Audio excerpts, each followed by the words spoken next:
Hey, so I'm gonna tell this old story time, right, from 2009. But out of respect for multiple reasons, I'm gonna leave the names out. People probably will put some two and two together of who I'm talking about from the details. If you do, that's cool.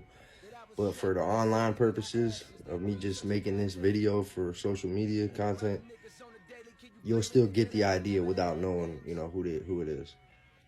So at this time, 2009, I was living in a complex with my dad. It was a sixplex.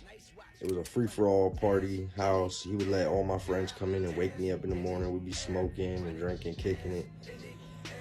But at that time, I had a very close friend. He was like, to this day, he's a very close friend of mine. He lived on the other side of the wall. Some of the things me and him was trying to get into and be into, our dads didn't like it. And our dads talked every day because they're neighbors. Well, mine being a little bit more lenient, he would stash things at my house. And I had a safe upstairs. Even my dad didn't get in the safe. And I had things that I wasn't even allowed to have legally at 19 because you got to be 21. But it was just what we was into, what we had going on. We'd have all of our things we would, use to make money, our different, I don't want to get into that, but you see what I'm saying. The safe had a lot of random miscellaneous things that people would want. Well, so during this time, we had another friend, and RIP to him, he passed away at a store that he owned. Some of you guys know who I'm talking about. Something happened, and he was shot in front of his store. He ended up not making it. He was a good dude. He was a really cool friend of mine. He got a cool, his brother, a lot of his family and friends, they own businesses. They're cool people. But at this time, he had wanted me to hold something for him. It was an XD. The 40-ounce kind, and it was a very nice one. And he's like, yo, hold this for me, because I think I don't know who, but somebody, he was afraid that they would know or whatever. And he had knew that our other bro was letting, I let him hold stuff, so he felt comfortable. So he did that, and he put it at my house. Now, fast forward a couple months, I learned a valuable lesson from this, though. I have these two friends, brothers. My dog. I got these two friends that they're brothers, but they're not twins, but they look a lot alike, and they're like 2-3 years apart. Now, they're from Newton Falls, but I just seen one of them today, and that's what we were talking about this, and that's what made me want to make this video. So he had come stayed at my house, the older brother, the middle brother actually, and he goes, I didn't know at the time he was on them OP 80s, and I didn't know. I had no idea because I was 19 and was not into nothing like that. I was just trying to get money. I wasn't using things. It was the other way around. I hadn't hit my stage yet of me knowing that I was even an addict. That's what's crazy. So he's there.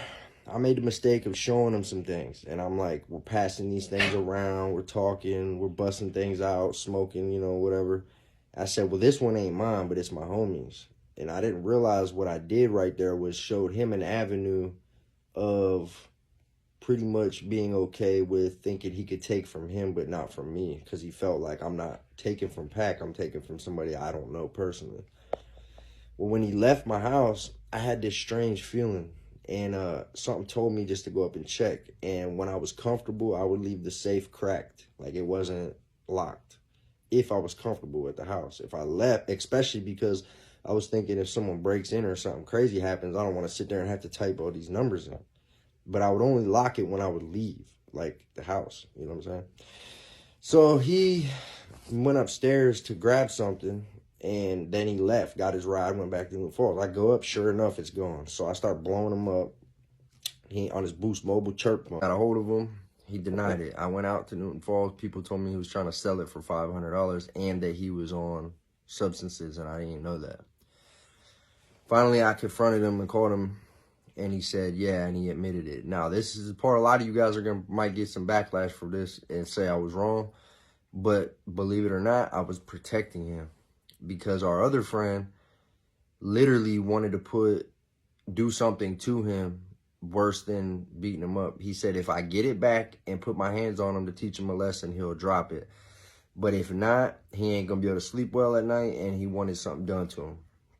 And yeah, so I ended up I drove to where he was living at, and I told him what was going on, and he said, no, I'm gonna bring it outside. And I was like, no, bro, we gotta fight and this and that. And he wasn't, he was like, in his mind, he's probably just thinking, I wanna just party some more and this and that. I ain't worried about that. But as a man that should, I respect that. He came out and he handed it to me. And when he handed it to me, I popped the thing out, put both of them in the trunk, and then I punched him. And he stumbled back. And when he was going down, I hit him again just to make sure that it knew that it didn't seem fake or nothing. Two of our people, a guy and a girl that we was with, hopped out, got in between us, and was like, all right, bro, it's cool, let him chill. And he was, he stood up, wiped his mouth, and went, all right, bro, it's whatever. And he walked back up the driveway, and he's like, I'm sorry, I shouldn't have did that.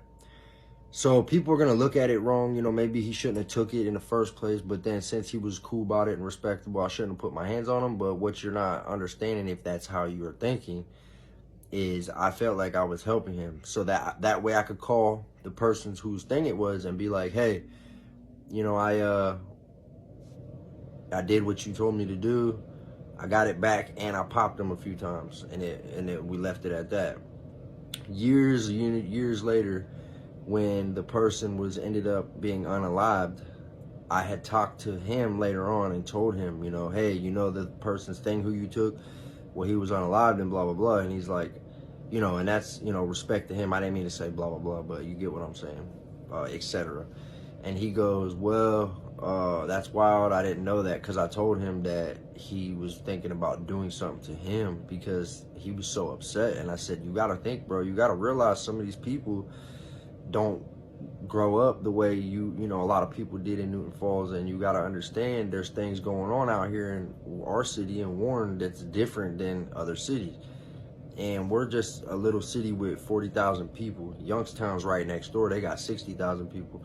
But in between us is a bunch of small little towns: Niles, Warren, Girard, Highland, Newton Falls, Leavittsburg. And a lot of these things that are going on is only mostly going on in Warren and Newton Falls, as far as serious street shit. All them small towns, people who are on drugs and whatnot, and they're living their life different, they might think, I did it 10 times, I've took something from somebody 10 times, but what they don't realize is you do it to the wrong person. That person might feel so disrespected, or they might only have so much stuff that they hustled for. They feel so disrespected by you taking it from them, they don't even care if they risk ruining their life to get back at you. Because everything revolves around street cred, and it's corny, but I'm glad I don't live like that no more. RIP to our homie who passed away, and I'm still friends with both these brothers to this day. And yeah, I just wanted to share this little crazy story time with y'all. Tell me what you think in the comments.